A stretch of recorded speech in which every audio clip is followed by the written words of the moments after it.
में जन्म लेना होता है तो प्रकृति में वर्षा के साथ आता है, प्रकृति में वर्षा के साथ है, और फसल में मूली गाजर गेहूं अन्न इनमें वो जीव प्रवेश करता है और उसे माता पिता दोनों पाते हैं। तो सप्तम धातु वीर के रूप में परिणित होता है जीव। वो वीर कण के रूप में माता के उदर में जब प्रवेश करता है तो एक रात्रि में माँ का और पिता का दोनों का वो जो वीर मिलता है, उस रज और वीर के मिलने से एक कलश सा बनता है। 5 रात्रि व्यतीत होने के बाद एक बुदबुदा सा बनता है। 10 रात्रि व्यतीत होने के बाद एक बेर की सी आकृति होती है।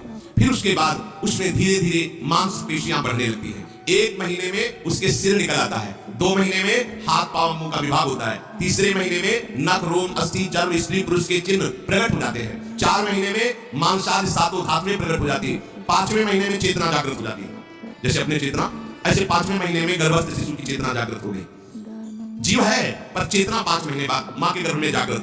अब उसे भूख लगती है, प्यास लगती है, वहां की तापमयी जलन पीड़ा छोटी छोटी कीड़ों के द्वारा काटना, छठे मास में झिल्ली से लपटा हुआ माँ की दाहिनी कोख में कीड़े की तरह तड़पता है। उस समय माता को कड़वे और खट्टे पानी की लालसा होती है, जिससे उसके अंगों में जाकर भयंकर जलन होती है। यह है भोग। वो कृमि कीड़े की तरह तड़पता है। मलमूत्र के गड्ढे में बीच में झिल्ली में बना हुआ वो जीवात्मा सुकुमार तो होता है, वहां के कीड़े उसे नोचते छोटे छोटे, वो तड़पता है। माता प्रसन्न होती है, जब बच्चा हिलता है बोले है उसकी दुर्गति हो रही, वहां भयंकर कष्ट पा रहा है।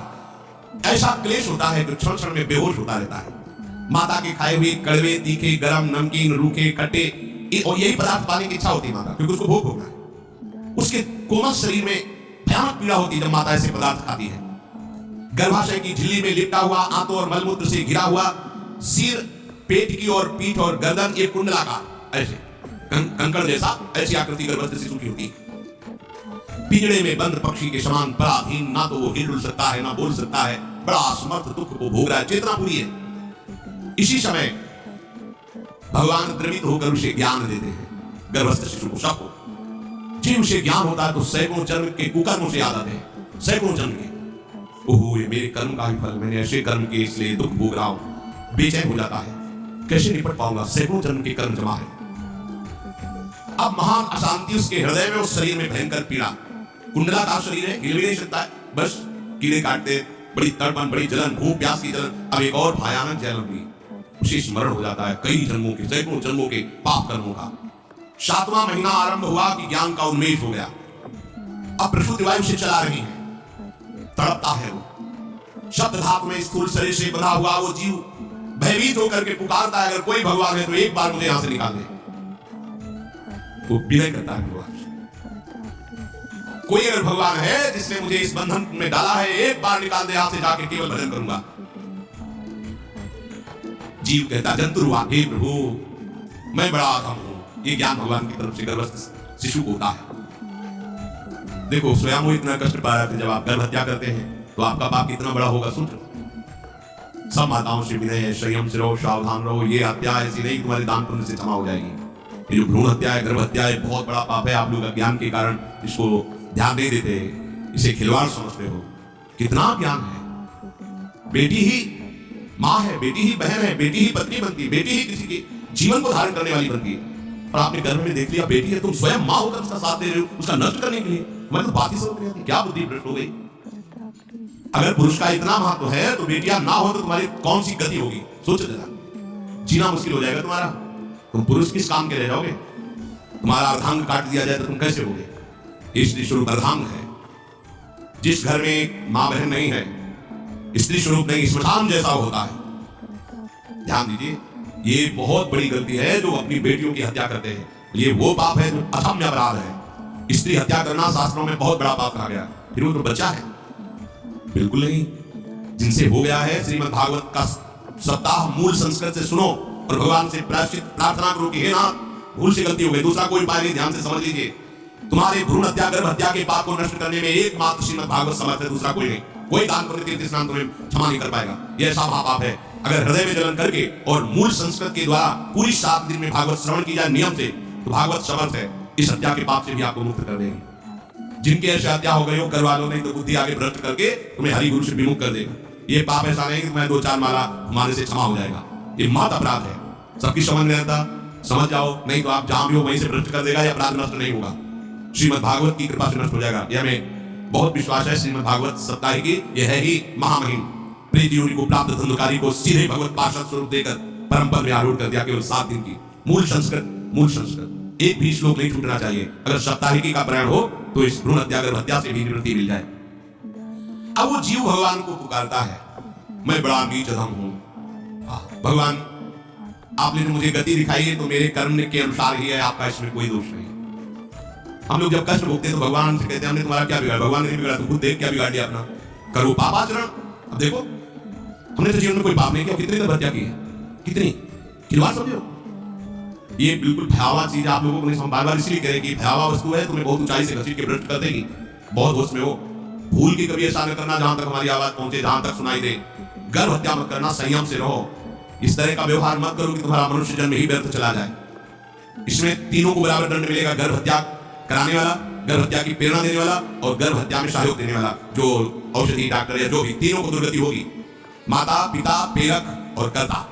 ऐसा नहीं कि आप डॉक्टर हो तो आपको गर्भ हत्या करने का अधिकार नहीं। आप डॉक्टर हो दूसरे के शरीर को स्वस्थ करके निरोग करने के लिए, हत्या करने के लिए नहीं। कोई भी हमारा संविधान ऐसा आदेश नहीं करता कि आप गर्भ हत्या कर दो, ना भागवतिक और ना भारतीय संविधान ऐसा संविधान आदेश नहीं करता। अब वो जीव कह रहा है कि प्रभु मेरे योग्य ही है, आपने मुझे दंड दिया है। मैंने सुना है कि आपकी शरण में जो आता है आप उसकी रक्षा कर देते हैं। आपकी जो शरण में हो जाता है वो इस भूमि पर, भारत भूमि पर, विश्व पर निर्भय विचरण करता है, कोई उसे भय नहीं प्रदान कर सकता। प्रभु मैं इस माता की उदर में माया का रहस्य न जानने के कारण ऐसे कर्म किए कि मैं आ गया हूं, बहुत दुख पा रहा हूं। हे निर्विकार अखंड बोध स्वरूप परमात्मा, मैं बार बार नमस्कार करता हूं। प्रभु मेरे ऊपर कृपा कर दो, एक बार इस गर्भ से निकाल दो, मैं यहां से बाहर जाकर आपका निरंतर भजन करूंगा। ये वादा करके आए हम प्रभु से। प्रभु ने करुणा करके हमें चांस दिया है मनुष्य शरीर। प्रभु मैं बहुत जन्मों से इस समय स्मृति आ रही देख रहा हूं, कर्मों में भटकता रहा आपसे विमुख होकर के। ये जो मुझे अभी ज्ञान हो रहा है केवल आपकी कृपा से तत्कालिक है। तत्कालिक एक तत्कालिक वैराग्य होता है, जैसे कथा सुनियो मन में आया कि अब तो भजन नहीं करना है, ये तत्कालिक है, स्थायी नहीं है। इसे स्थायी बनाओ। प्रभु आप अंतर्यामी हो, आप सब कुछ जान रहे हो। तीनों तापों की शांति के लिए भक्तजन आपका भजन करते हैं। मैं देहधारी होकर जीव माता के उदर में मलमूत्र से रुधिर की झिल्ली में फंसा हुआ माता की जठराग्नि के ताप से जल रहा हूं। प्रभु एक एक क्षण में यहां विकल होकर केवल इंतजार कर रहा हूं कि किस समय मुझे यहां से निकाला जाएगा। दीन बंधु यहां से कब मैं निकलूंगा। स्वामी आप बड़े दयालु हो, आप जैसे उदार प्रभु ने मुझ गर्भस्थ शिशु को यह ज्ञान दिया। हे दीन बंधु आप अपनी कृपा से प्रसन्न हो जाइए। प्रभु एक बार निकाल दीजिए, मैं ऐसा भजन करूंगा कि दोबारा संसार के दुख में नहीं आऊंगा। कपिल भगवान कहते हैं हे माता, वो गर्भस्थ बालक शिशु भगवान से प्रार्थना करता है, भगवान का आदेश होता है, तत्काल प्रसव वायु धक्का मारती है। जीव ही प्रसव वायु धक्का मारती तो उसको ऐसा भयंकर कष्ट होता है, जैसा पीछे लिखा है कि जैसे जिंदा किसी की चमड़ी उतारी जाए, ऐसा मां के गर्भ से निकलते समय उसे कष्ट होता है।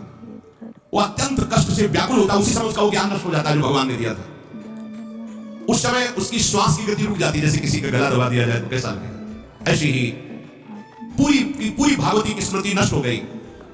होश आया तब देखा कि वो बाहर पड़ा हुआ है, माता के उस मलमूत्र में सना हुआ बिष्टी की कीड़े की तरह। गर्भवास में जो दिव्य ज्ञान प्रकट हुआ था भगवान की कृपा से वो सब नष्ट हो गया। भूमि पर ठावर पानी, तीन जीवे माया लपटानी। चेतना आई तो रोने लगा, वो ज्ञान कहां गया, वो ज्ञानदाता कहां गया। वो कहता कहां, बोले थाली बजाओ बच्चा हुआ है।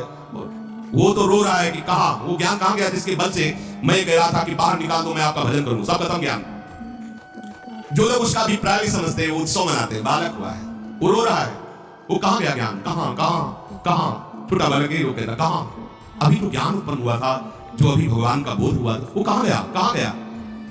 घर परिवार के लोग उसका पालन पोषण करते रहते हैं, उसमें कोई निषेध करने की शक्ति नहीं हो रही। मच्छर काट रहा है, दुख हो रहा है, हटा नहीं सकता बालक। उस जीव को शिशु अवस्था में जब कपड़ों पे लिपेट कर ऐसे लिटाया जाता है तो इतना कोमल त्वचा होती कि कपड़े भी उसको, जैसे खुजलाहट है, पीला है या जलन है, बिल्कुल कोमल त्वचा होती, कुछ नहीं कर सकता पर रो सकता है। ना खुजलाने की, ना करवट बदलने की, ना उठने की कोई सामर्थ्य नहीं। बड़ा कष्ट पाता है बाल्यावस्था में, क्योंकि त्वचा बड़ी कोमल होती है। दास मच्छर आदि जीव उसको काटते हैं। गर्भावस्था का कोई ज्ञान नहीं रहा, सिर्फ रोना ही रोना रहेगा। इस प्रकार उसकी बाल्यावस्था करी। कौमार अवस्था आई, पौगंड अवस्था, इनमें वो खिलवाड़ में फंस गया। जैसे जैसे बड़ा होता जाता, चेतना, गुनगुना, ये कार, ये प्लास्टिक के ऐसे उनमें मगन है। देखो छोटे बच्चों को अज्ञानवश इसकी ये अवस्था कट गई। बड़े भाग्यशाली ऐसे भी बच्चे हैं जो तुतला के बोलते हैं उनकी मैया कहती राधा बोलो, राधा। देखो ये सौभाग्य, प्रणाम है उन माताओं को जो अपने बच्चों को भगवान नाम बुलाती है कि आप बोलो श्री हरि बोलो, राधे राधे।